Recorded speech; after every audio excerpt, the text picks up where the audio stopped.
Welcome back to our Rajapandi period. இன்றைக்கி நம்ம எதை பற்றி பார்க்க போகிறோம் அப்படின்னு பார்த்தீங்கன்னா, தமிழ்நாடு இன்ஜினியரிங் அட்மிஷன் 2025 6ஆம் தேதியோட அப்ளிகேஷன் டேட் முடிஞ்சிருச்சு, உங்களுக்கு தெரியும். இதில் இப்போ என்ன ரிலீஸ் பண்ணியிருக்காங்க அப்படின்னா, கிட்டத்தட்ட 3,06,006 பேர் அவ்வளோ அப்ளிகேஷன் போட்டது. இதில் கிட்டத்தட்ட 2,40,000 சில்லற வந்து என்ன பண்ணியிருக்காங்கன்னா சர்டிஃபிகேட்ஸ் வந்து அப்லோட் பண்ணியிருக்காங்க. இதில் என்ன ரிலீஸ் பண்ணியிருக்காங்க அப்படின்னா, ரேண்டம் நம்பர் ரிலீஸ் பண்ணியிருக்காங்க. சார் ரேண்டம் நம்பர்னா என்ன, ரேண்டம் நம்பரோட யூஸ் என்ன, இது எதுக்காக கொடுக்கப்படுது? அதாவது இப்போ ஒரு 100 பேர் 197.5 அப்படிங்கிற கட் ஆஃப் எடுத்திருக்காங்கன்னு வச்சுக்கோங்க. உதாரணத்துக்கு எடுத்திருக்காங்கன்னு வச்சுக்கோங்க. இப்போ இவங்க அந்த 100 பேருக்குமே நம்ம ரேங்க் கொடுக்கணும். 100 பேர் ஒரே நேரத்தில் கவுன்சிலிங் வந்து அட்டன் பண்ண முடியாது. அந்த ரேங்க் கொடுக்கணும் அப்படிங்கிறதுக்காக ஒரு சில க்ரைட்டீரியா வச்சுருக்காங்க. அதில் ஃபஸ்ட்டு க்ரைட்டீரியா, ஃபார் எக்ஸாம்பிள் நான் ஒரு 4 பேர் எழுதியிருக்கேன்னு வச்சுக்கோங்க. ABCD நம்ம நேம் எல்லாம் சொல்லுவோம். இதில் கட் ஆஃப் வந்து அவங்க 197.5 197.5 100 எல்லாருமே ஒரே கட் ஆஃப்.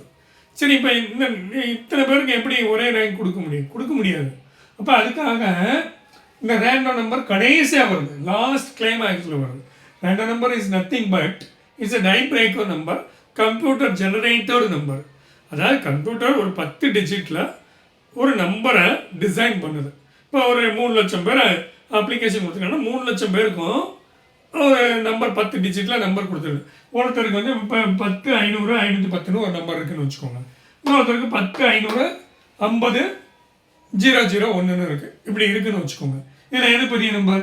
510 தான் பெரிய நம்பர், அப்படி தானே? சரி, இப்போ நம்ம இங்கே வேறு மேட்ருக்கு வரேன். கட் ஆஃப் வந்து 197.5. இந்த 4 பேருமே ஒரே கட் ஆஃப் எடுத்திருக்காங்க.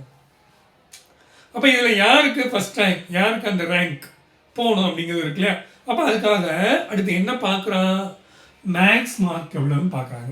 ஃபார் எக்ஸாம்பிள் மேக்ஸில் இவர் 99, இவர் 99, இவர் 100, அடுத்த ஆள் 99. இப்போ இந்த 100 இது ஃபஸ்ட்டில் போயிடுது. ஏன்னா இவங்களுக்கான மேக்ஸ் மார்க் பார்க்கல, இந்த இது வந்து என்ன ஆயிரும், மொதல் ரேங்க் கொடுத்துறான். மிச்சம் அடுத்து இருக்கிறவங்களுக்கு ரேங்க் கொடுக்கணும். அப்போ அடுத்து என்ன பார்ப்பாங்க, ஃபிசிக்ஸ் பார்க்குறாங்க. அடுத்து என்ன பார்க்குறாங்க, ஃபிசிக்ஸ் பார்க்குறாங்கன்னு வச்சுக்கோங்க. இவர் 100, இவர் வந்து இது முடிஞ்சு போச்சு, இது வந்து 95ன்னு வச்சுக்கோங்க. அப்போ இவர் வந்து அடுத்த ரேங்க் போயிடுறாரு.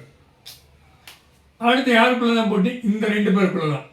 அடுத்து மேக்ஸ் பார்த்தாச்சு, ஃபிசிக்ஸ் பார்த்தாச்சு. அப்போ கெமிஸ்ட்ரி பார்ப்பாங்களா சார்னா கிடையாது. அதுக்கு பதிலாக ஆப்ஷனல் சப்ஜெக்ட். இப்போ பயாலஜி குரூப் எடுத்துருப்பான், அவன் இன்ஜினியரிங் போட்டிருப்பான், இல்லை கம்ப்யூட்டர் எடுத்துப்பான், இன்ஜினியரிங் போட்டிருப்பான். இந்த இன்ஜினியரிங் படிக்க வாய்ப்பு உள்ளவங்க எல்லாருமே பார்த்துருப்பாங்க இல்லையா? இன்ஜினியரிங்க்கு மேக்ஸ் ஃபிசிக்ஸ் கெமிஸ்ட்ரி இந்த இதுதான் சேர்த்து அந்த மேலே கட் ஆஃப் வந்துருக்கு. அப்போ கடைசியாக என்ன பார்க்குறான், ஆப்ஷனல் சப்ஜெக்டில் எவ்வளோன்னு பார்க்குறான். இப்போ இவரும் ஆப்ஷனல் சப்ஜெக்டில் 95, அடுத்த ஆளும் 95. ஒரு உதாரணத்துக்கு வச்சுக்கோங்க. அடுத்து என்ன பார்க்கணும், 12th டோட்டல் மார்க்கோட பர்சன்டேஜ் எவ்வளோ, டோட்டல் மார்க்கோட பர்சன்டேஜ் எவ்வளோ, 600க்கு எவ்வளோ எடுத்திருந்தாரு, அப்போ பர்சன்டேஜுக்கு மாற்றினா எவ்வளவு மார்க் வருது. இப்போ இவரும் 95%, இவரும் 95%, இதுலேயே ஈக்குவலாக இருக்காங்க. அது அப்போ இவங்களுக்குலாம் எப்படியா ரேங்க் கொடுக்க அப்படிங்கிற ஒரு இது கன்ஃபியூஷன் வரும் இல்லையா? அதுக்காக அதை அவாய்ட் பண்ணுறதுக்கு அடுத்து எது பார்ப்பாங்க, இதில் யார் டேட் ஆஃப் பர்த் அதிகம், யார் சீனியர், யார் ஜூனியர் அப்படின்னு பார்க்கலாம். அப்படின்னா 2 பேருமே ஒரு உதாரணத்துக்கு 27/5/2007 இவரும் பிறந்திருக்காரு, இவரும் பிறந்திருக்காரு. இப்போ ஈக்குவல் தான், எல்லாத்துலேயும் ஈக்குவல் தான். ஏன் எதில் கட் ஆஃப் ஒரே மார்க், மேக்ஸ் ஒரே மார்க், ஃபிசிக்ஸு ஒரே மார்க், கெமிஸ்ட்ரி பார்க்கல, பயாலஜி பார்க்குறாங்க ஒரே மார்க், பர்சன்டேஜ் ஆஃப் மார்க்ஸ் எல்லாம் ஒரே பர்சன்டேஜ், டேட் ஆஃப் பர்த் இதெல்லாம் ரொம்ப லட்சத்தில் ஒருத்தருக்கு வரும், லட்சத்தில் ஒருத்தனுக்கு தான் இந்த மாதிரி வரும். எல்லாத்துக்கும் இப்படி வராது. ஒரு உதாரணத்துக்கு சொல்கிறோம். இப்போ தான் எது யூஸ் ஆகும், இந்த ரேண்டம் நம்பர் யூஸ் ஆகும். ரேண்டம் நம்பர் தான் என்னன்னு சொல்லியிருக்கோம், இட்ஸ் ஏ கம்ப்யூட்டர் ஜென்ரேட்டடு நம்பர், ஒரு 10 டிஜிட் நம்பரு. யாருக்குனாலும் என்ன நம்பர்னாலும் கொடுக்கலாம். இதில் எது பெரிய நம்பர், இப்போ இந்த இருக்கு 10 500 510, இது கம்பேர் பண்ணினா இது ஸ்மால் நம்பர். அப்போ யாருக்கு இந்த ரேங்க் போயிடும், இந்த ஏங்கிறவருக்கு போயிடும். இதுக்கு தான் எது யூஸ் ஆகுது, ரேண்டம் நம்பர் யூஸ் ஆகுது. Random number is nothing. ரொம்ப ரேராக கடைசி அந்த ரேங்க் கொடுக்கறதுல எல்லாத்துலேயும் ஈக்குவல் டை. இந்த டையை பிரேக் பண்ணணும் அப்படிங்கிறத எனது tie break is a random number.